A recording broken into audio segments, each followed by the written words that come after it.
होची हमको अन्य कोनसी पीडिया पकेवा दरकार नहीं जदि पीडिया पकेबानी आमर विभिन्न समस्या में मुक्ति पाई प्लस आमर उत्पादन मत बढ़ियो आमर जो गोबर अच्छी तारे दी भाग जैविक कर्म रोचे किंतु आम जो कंपोस्ट करवा बोले तारे 18 ରୁ 20 भाग जैविक कर्म रोचे कंपोस्ट केमी करवा गोटे खोलिया माटी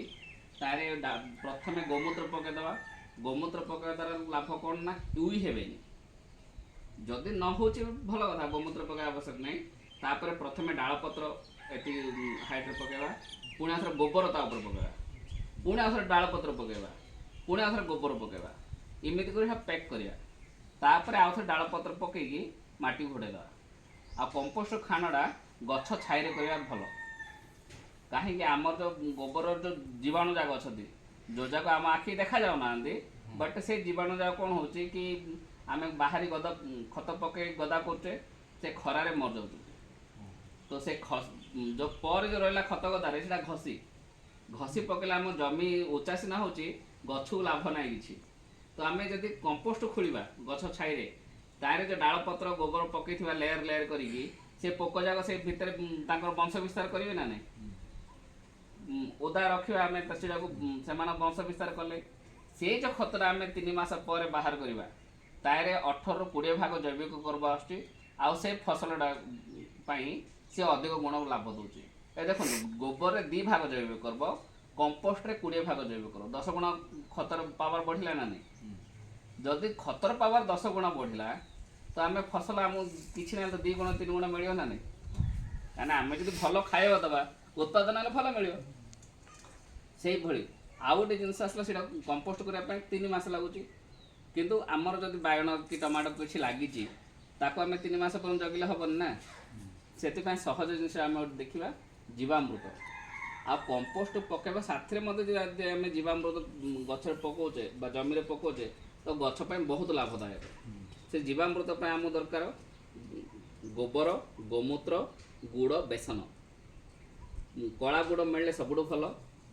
आउ बेसन बदल आम जेकोसी डाली जातीय चूना नहीं पार आमर जमी कोलथ अच्छी बाइल अच्छी तापर मुग चूना अच्छी अणी चना बोली गोटे आसुची ता चूना अच्छी इमिति चूना जाक नहीं आम कर जिनसटा को कौन करवा पानी रे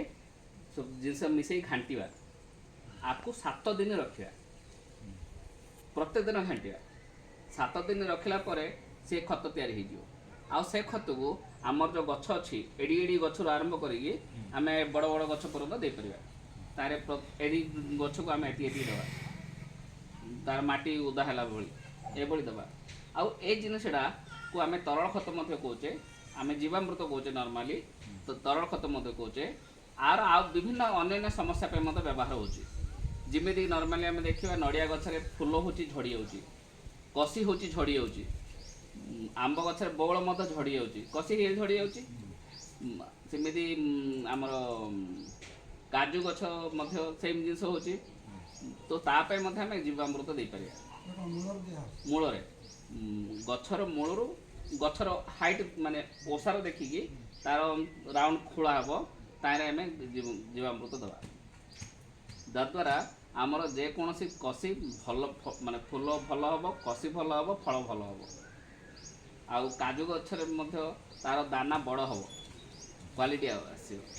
तो एमती विभिन्न समस्या आम खतटा को व्यवहार कर तो तैयारी करवा बहुत कम खर्च आउ माने उत्पादन भल आसो ए कौन केमिकल पड़े कि नहीं ए जिनस आम जदि गछर पकेबा तार फल जो हम